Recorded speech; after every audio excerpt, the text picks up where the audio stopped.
Welcome back to M Hood Fishing, everybody. So today I was riding around with my good friend Craig looking at different spots to fish, and we came across this spot. This is on the Mississippi River, so you got barge there, and then more barges, and then across the way you got barges. This is one of those spots where barges will hold up waiting to go down one of the industrial canals, and we're real close to the West Bank Industrial Canal, real close to its lock, which is just right down there. Now this spot could be as good as it is bad. The reason why we chose to try it is because when we looked, we saw a lot of fish rolling out there and bait getting busted, like right in here. Now we're right in between them. This one's idling, which could be a bad thing. I don't know if that one is. But the reason why I think this could be a really bad spot and a good spot at the same time is, here's an example right here. You see this? Obviously, lots of barges park in here. There's other things going on. There's cable all over the place, like rusted aircraft cable, and there's evidence of revetment. Now, what is revetment? Revetment are these big paving stones that they roll off a barge to pave the bottom of the river. It's big slabs of concrete, and they're usually tied together with wire. I'm gonna walk along here and see if I can find some. I just passed some. As you see, there's a lot of rocks here as well. Here's an example of the wire that they use to tie the paving stones together, and there's a chunk of concrete right there. Look how thick that wire is. Now, I have fished close to here because we're upriver from a bend. The bend is right down there, and I fished there early last month. Found it to be snaggy, but also got two really nice blues back to back. It's called Shingle Point. So we're just upriver from that. Seems like there's probably revetment out there. Craig has already thrown out and got snagged up, but I haven't yet. So let's see how much I'm going to sacrifice here if I can get a fish. We'll give this a good go, and then we'll go. We have a bunch of different bait with us. Is this not on? I think it finally died. Okay. Looks like my battery's died. I'm gonna get a little live bait out first. We're gonna try different things here. We're gonna put this live bait on a 5/0 hooked right behind the head, just like that. We're gonna put this close in. That's a really young bluegill, and usually if you do a really strong cast with a bluegill of that age, they come off real easy. So this is gonna work out fine for what I want to try. Just a close in, right in the area where activity's been going on. It might be gar, it might be white bass, who knows. Look at the size of this gizzard shad. I'm gonna cut this up, and the next two baits will be all about this gizzard shad. We're gonna do a big bait, which would be the head, and a medium-sized bait. I'm gonna put this big head on an 8/0.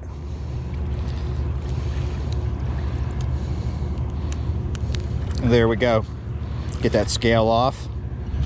All right, so both my rigs are kind of the same, but we're gonna have two different hook sizes.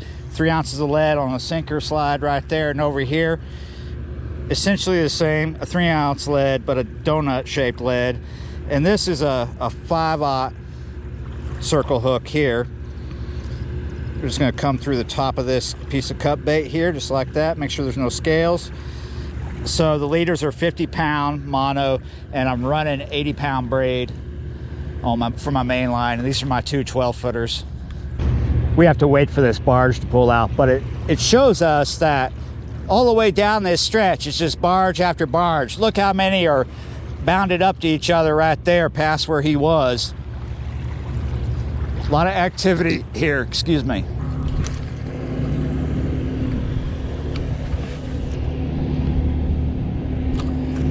All right, one of the things I'm gonna do now is wait for it to sink. And if I feel a hard thud, that's gonna tell me that it's revetment. If it hits concrete, that's what that hard thud is gonna be. But if it's soft, then no revetment. But I think there's revetment. If there's revetment up here where I'm fishing, there's revetment out there where my bait is. Oh, there's definitely fish here though.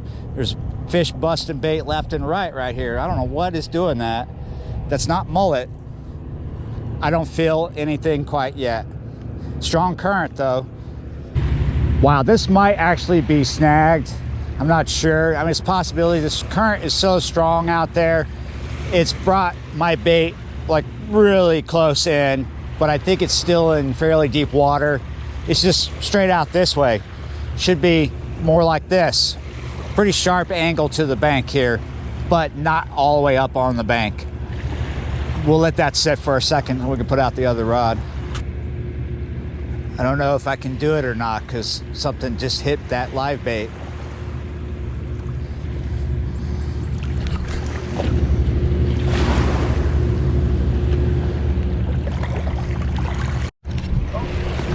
Got him? Snagged? He's snagged. Oh man, how did I know that was gonna happen?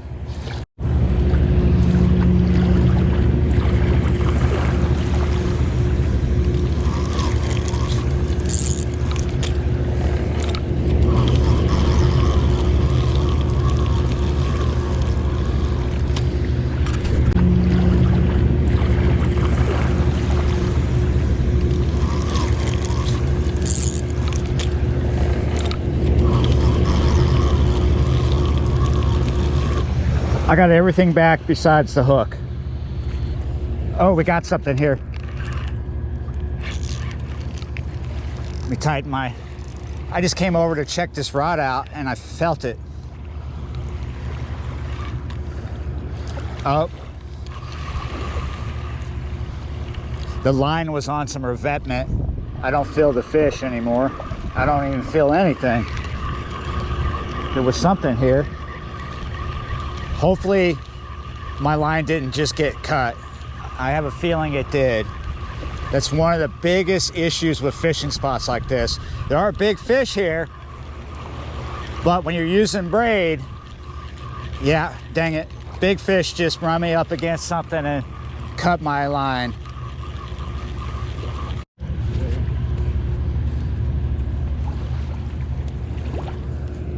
We're getting one right here. There's fish here, but whoo-hoo. Here we go, we got him, we're hooked up. Getting this fish in. Please don't bring me up against the razor blade.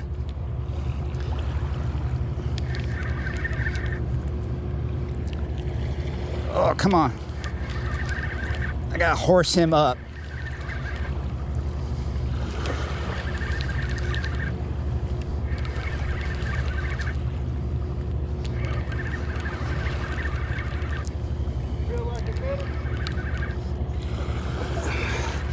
I'm not sure if it's a netter. Maybe. Oh, he just came off.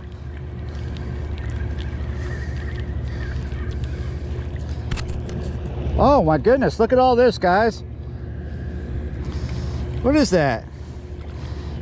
Maybe it was a fur-bearing trout because it left some hair behind. I don't know, some kind of... If that's monofilament, that is like 2 pound. I don't know, it's really thin line right there.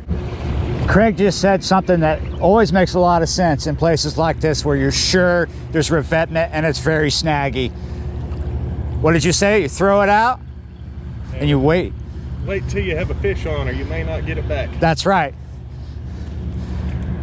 We both have gear sitting to the side with no terminal tackle on it because we snagged. We're getting motivated to retie up here because we've had 2 big ones on that we've lost. We're due at least one up here under the bank today, I think. Or we're gonna give up on this nightmare spot because it's all about how much tackle are you willing to lose. There are big fish here, but how much are you willing to give for them? Oh, oh, get it, get it, get it, get it! Oh, oh! You got him? Damn it! Oh man, if we don't catch fish here, it's probably one of my better skunked videos. We're gonna try this one more time and put out another gizzard head. What's going on out there isn't so much that the hooks and leads are snagging up. The current is getting the line stuck in whatever revetment that's out there. It was a really bad idea. I would love to know who the heck thought paving the river would be a great thing.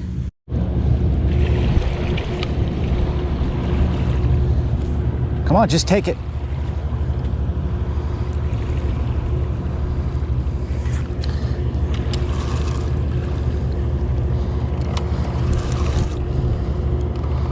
Oh, geez.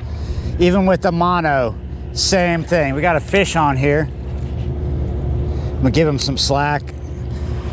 He's got the mono's wrapped on something or hung on something. I put a piece of shad on this line here, little tiny piece of shad. This is what happens when I get frustrated. I waited for a while for this fish. So we got one line out. We're not putting anything else out.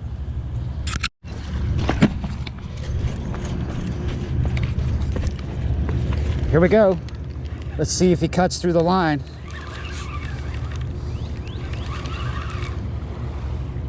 I don't feel him anymore. This is the final straw. Like I said, when a catfish spot is as good as it is bad, and that's what this is. It's as good as it is bad. Reason why it's good is the same reason why it's bad. There's all this structure out there, and it's kind of deep water, so catfish and bait are attracted to this area. They can probably get up under that revetment and all that stuff, so that's why it's good. Probably good for flatheads. Mono would be a better choice here, definitely, but even mono is going to cause problems here. You're going to have problems with mono. You're going to get cut off with braid. I've sat on these types of spots till one of two things happen. Either I pulled out a tank, and that's happened, or I emptied out my box, and that's happened. But neither of those are going to happen right now. So if you're just out looking for eater catfish, you know, to take home and eat, stay away from these kind of spots. Look for the kind of things I showed you along the bank. If there's barges that park there a lot, you're probably going to find what I found on the bank. Big rope, aircraft cable, maybe broke up concrete with the wire in it. That's revetment. There's a lot of revetment. Now, if there's no revetment and you're just dealing with rope and cable, you might still get some fish out of there, even if you're just looking for eaters. But you can get donkeys and tanks out of water like this. It's just full of revetment, even though there's a lot of activity. I'm pretty sure we lost some tanks today. You saw we had some mighty big hits on the lines today, but not emptying out the box this afternoon. We're gonna go somewhere else. So this is just a how to do it and where to go and where not to go kind of video. All right, thanks for watching and subscribing, and I will see you next time tomorrow.